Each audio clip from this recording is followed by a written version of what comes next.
What's going on, guys? My name is Jake and welcome back to a brand new video. Today we are here finally for F1 2015 on my channel, and I'm going to be doing a career mode under championship season.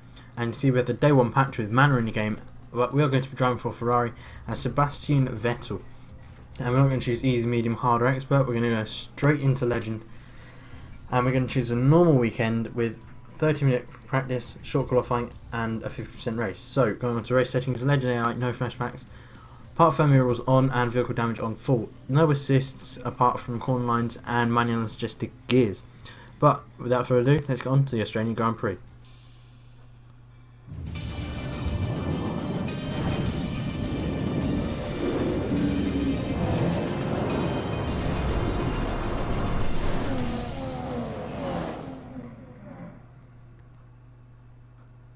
We're about to join the action in what is sure to be an interesting practice session here in Melbourne.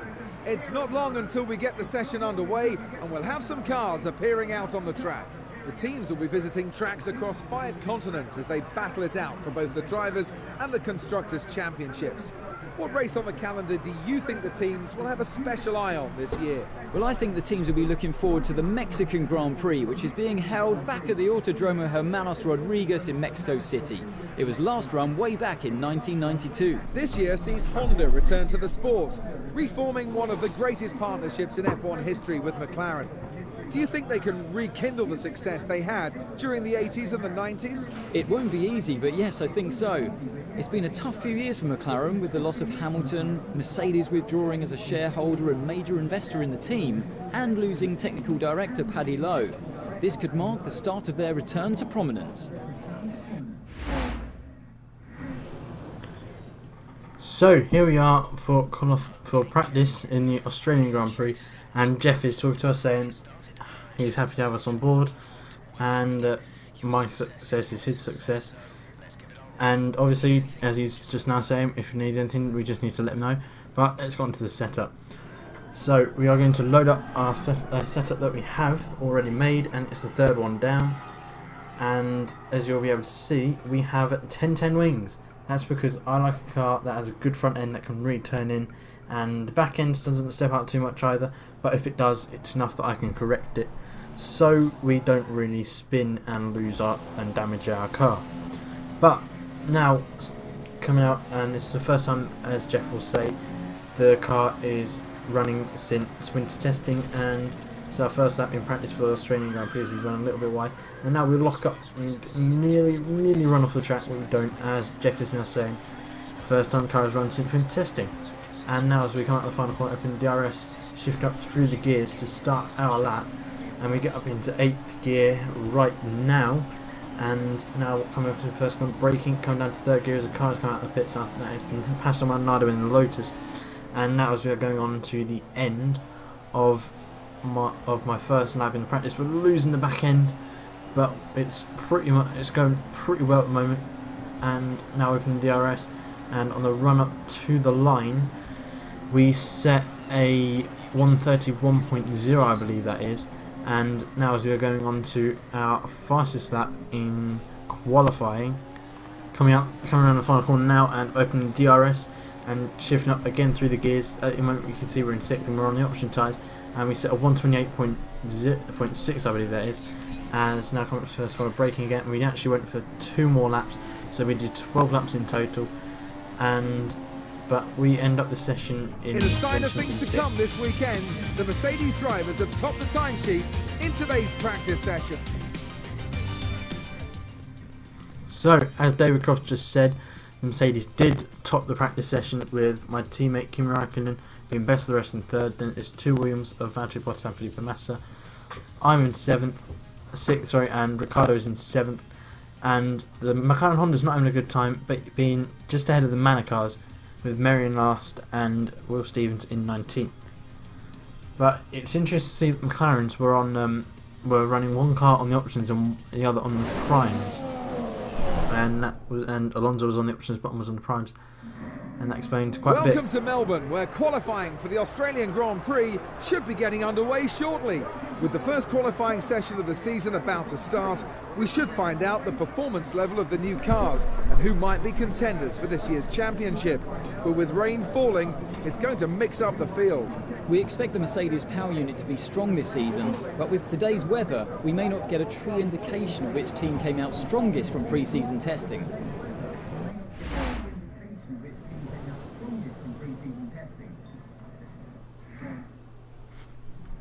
So, here we are in qualifying, and as Anthony Jameson said, obviously, yeah, we won't see who came out the best after pre-season because obviously it's raining, but we're loading this setup once again, and I actually edited the setup a bit. As you can see, we were edit for it from 1010 wings to 88.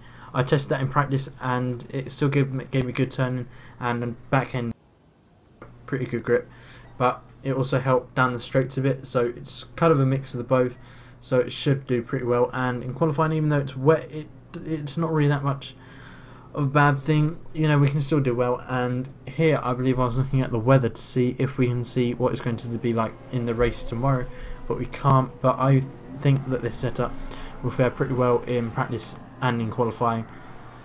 In qualifying and the race, in whether it's wet or dry, so that doesn't make much difference. But now let's go onto the track for a flying lap. So we are now coming out on track for our first qualifying lap ever in a Ferrari, and this is a step into the unknown for me because I've actually never driven in the wet on this game until now. So it's going to be a bit interesting. I've never driven in the wet, but the traction was pretty good as we slightly lose back end there, but we corrected it. And now coming around the final corner, obviously no DRS as we are in intermediate conditions. And now we are going to start our qualifying lap and come up into first corner. It's going to come out a bit, so as you brake and go down third gear, take the first corner, and pretty well. And now as we are going on to the end of our first qualifying lap, we're coming around the final corner now, and it's quite tricky, never know whether to take it in third or fourth gear. We took it in fourth gear that time, and now coming up to the line we set a 139.5, I believe. I'm not entirely sure, I can't really see on my school screen, but now we are coming around the first few corners and we're fast at the moment. Obviously nobody else set a lap time as of yet, and now we are going to show our fastest lap in qualifying. It is our 6th lap. You can see we're in 7th at the moment, and now we are coming around, and no, I don't know if this is actually our fastest lap. I could actually be wrong. I thought it was, but I could be wrong. But we're in 7th at the moment, however, and now shift down to second gear at the third corner. Take that fairly well, lose back end slightly as you slightly run wide through turn 4, and now taking that corner flat. That is such a nice corner, and going into the first sector we are, I believe, 3 tenths down on Hamilton's time, but it's not bad. You can see we have Nazar behind us and Felipe Massa ahead of us. Obviously that is by lap time, and third gear for that we actually hit the apex a bit too much. That sends us wide, but you know, it's a pretty good lap, and this is actually our fastest lap. I've just realised because I did try and record this once, but it didn't work out properly. And as we are 1.2 seconds down in the middle sector, and we have actually cut the corner a bit, but nevertheless we didn't get a penalty, so we're just going to carry on and shift down to third gear. And coming up to this next corner, it feels so good when you get it right, and I think we do this time, and yes we do. In the dry, that feels such a good corner on low fuel.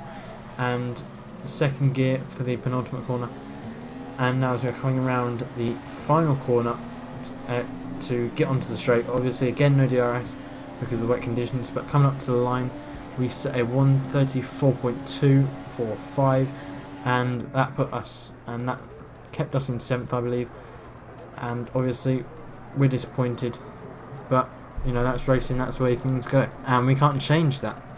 But yeah, what a session it's been for Mercedes today. They've locked the front row of the grid for tomorrow's race. They're going to be unstoppable in the race tomorrow. That's if they can stay 1-2 by the end of the first corner, as there are some fast starters behind them. so what Anthony Davidson and David Croft just said, but if you look, our 7th place will become 6th place as Felipe Massa got a 5-place grid penalty, and the McLaren Honda's not having a good day, qualifying only ahead of the Manor cars. But you can see Mercedes obviously locked out the front row, and my teammate Kim Raikkonen best of the rest. And now let's go on to the race.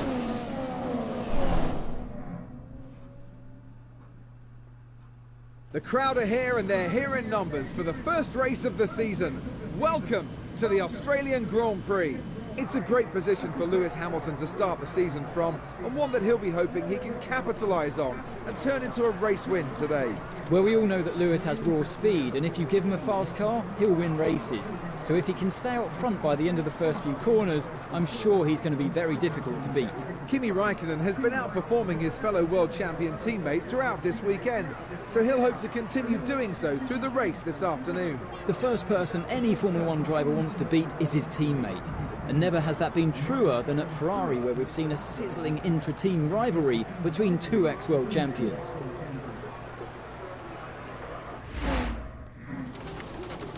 So here we are now on the grid, and we, as David Gibson said, we do want to beat Kimi Raikkonen, but we'll have to see how the race goes today. And obviously we're starting on the intermediate tyres, and there's no point changing the strategy, because, which is a two-stop, putting on that 12 to 13 for another set in the intermediates, and then fitting on the final set of intermediates on lap 22 to 23. No point changing it, because that won't make any difference. Wets would be too well, wouldn't grip up enough.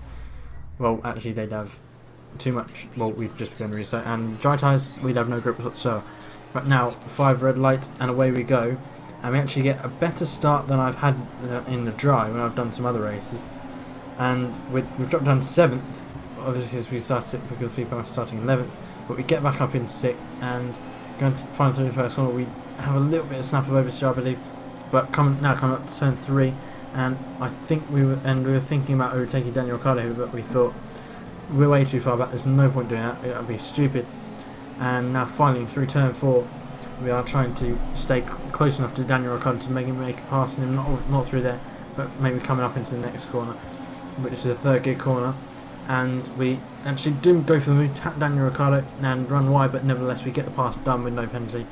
Warning for collision with Ricciardo, but we are up into 5th place with Bottas ahead of us and Daniel Ricciardo in 6th. And now as we go on to lap 10, it's time for our first pit stop as we pull into the pits now, and it's going to be obviously another set of the intermediate tyres, as it is way too wet for any dry tyres and it is too dry for the full wet tyres. But you know, the pit stop is, I'm hoping it will be pretty good, and it is a 2.4 second pit stop. That is amazingly good compared to the times you saw in F1 2014 where you were getting 3.7 as the quickest, as you get 3.7, 3.8, but 3.8. But on this game you can see you get much more. And coming out the pits, we actually have a lock up the rear tyres, go off the track, but we maintain for the place as Nico Rosberg is obviously miles ahead, but Felipe Nasr is behind us by quite a way. And now coming on to lap 20, we're in 3rd, and now is the right time to put onto the dry tyres as Bottas and Rosberg are already on dry tyres. And behind Rosberg is my teammate Kimi Raikkonen, who I think we might have a chance of jumping in the pits, as it's about 22 seconds in the pits and Rosberg is about 20 seconds behind. So Raikkonen should be about maybe 25 seconds behind, so we might be able to jump Kimi Raikkonen as we're going on to the option tyres, and that's a 2.3 second pit stop. And now we just need to wait coming down the pit lane to see if we can jump Raikkonen. We know Rosberg's going to get past as he gets past now, but now I think we have jumped Kimi Raikkonen. And yeah, I can't see. I think I just caught a glimpse of him there, and he is now right behind us, I believe, as we are looking. And he's going around the outside, and he's got us. Oh my God! The AI making Kimi Raikkonen making a fantastic move there. They didn't do that as we got the inside and just getting back, but Raikkonen gets much better traction on the racing line, and we can't get him back. But the AI wouldn't have done that on the previous games, but on this game they are much better on the first lap and just in overtaking in general. So that's a fantastic move by Kimi Raikkonen, and I really have to applaud him for that. That was fantastic. And now on lap 25, you can see we are on this sort of straight coming up to turns 11 and 12, and I was told that a car went off, and I was thinking, is it a car ahead of us or is it a lapped car? And it's actually Sergio Perez, a lapped car. But I then noticed that Lewis Hamilton dropped down to 4th from, I think, the lead, or at least 2nd place, and I was thinking, has he lost his front wing? And then through here I could see him, and I was thinking at this point, I'll take 5th, but if Hamilton's lost his front wing, which he has, then I'll take 4th. That would be fantastic. That was just amazing, and he has lost his front wing, so we're up into 4th place, which is absolutely fantastic. And now coming on to lap 28, the penultimate lap of the Grand Prix, and again come up to turns 11 and 12. It's on this sort of curved straight, and I honestly have no clue what happened here. It was just really weird, and that happens now. It was normally it's and we did our front wing and spin into the gravel. I honestly have no clue what happened. That was just really weird. So I decided to look at an instant replay, but normally it's really smooth when that happens. But instead it was sort of like just like driving smoothly, and then bang! It's just we're in the wall without losing our front wing into the gravel. And I looked at the instant replay and I just couldn't see where it could have happened. It's there. That's where it happened. I couldn't believe it. I was so frustrated at this point. I was thinking, what the hell has happened? And for the rest of the race, I was wondering what happened, and I was so frustrated and so annoyed because we had just thrown away a 4th place, and you know, I said I would take 5th, but I didn't think we were going to even get 5th with that. I was just so frustrated. I don't have a clue what happened, and I'm still really angry about that because we've just because that's just lost us our 4th place in this Grand Prix, which would have been meant to me we would achieve our objective and be 13 points behind in the championship. But now that's just all gone. We have this unlucky, and I look at it this way, and it's just really weird because normally it's smooth, but that time it wasn't. It was just like driving around, bang, you're in the wall, and I still am really frustrated and annoyed at that. And you should be able to tell it in my voice right now. I can't believe that. And now we're dropped down to 5th because Nazareth passed us, and now we decide to box this out. And I was so frustrated and annoyed at this point as Masco's passed us.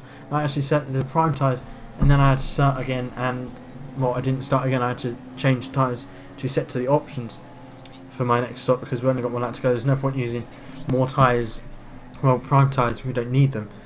But you know, we've got Kiwi out behind us. He's going to pass as soon as we pull into the pit. But this was so frustrating. I can't believe that happened, and I'm still really annoyed about that. I can't believe that happened. We're into the pits, and I need to calm down because that is just, oh god, it's so frustrating. But you know, it's going to be a long stop because we've got to change our front wing. But honestly, I don't know what happened because I remember just driving at that point and with my wheel and just driving, and then bang, I'm in a wall. I honestly have no idea what happened. I didn't even make a movement on my wheel, and then I knew I was just in the wall and making movements on my wheel because I had to correct what I was thinking at this point. Right, I said I'd take 5th, but now after that, after thinking I'll be happy if we just get a point. But we come out of 13th. And we're not getting a point as Valtteri Bottas has won the race. So Valtteri Bottas is now a race winner as we now come on to the we now cross the line, and Ferrari were targeting 2 wins this season, but we haven't got any at the moment. But you know, I'm just really frustrated about that, and I'll see you again when we see the race results. Valtteri Bottas sits at the top of the drivers' table after a brilliant win here in Australia. For a driver who was still just a test driver back in 2012, this is a wonderful achievement. I think Valtteri is going to be a star this year and one for the other teams to watch out for. There'll be plenty more twists and turns to come this season. I hope you can join us at the next race to see just who will come out on top. So here we are for the race results. Valtteri Bottas obviously won the race. Nico Rosberg finished in 2nd. And round out podium positions is my teammate Kimi Räikkönen, best of the rest. Well, not best of the rest actually. Felipe Massa did a fantastic job finishing in 4th. Lewis Hamilton, after losing his front wing, finished down in 6th. Well, we finished down in 13th after starting 6th on the grid. But we were 7th on pace, and Jenson Button didn't finish the race. But that was really frustrating that happened. And I think we could have been on for we were definitely on for a 4th place because Nazar was about 10 seconds down the road.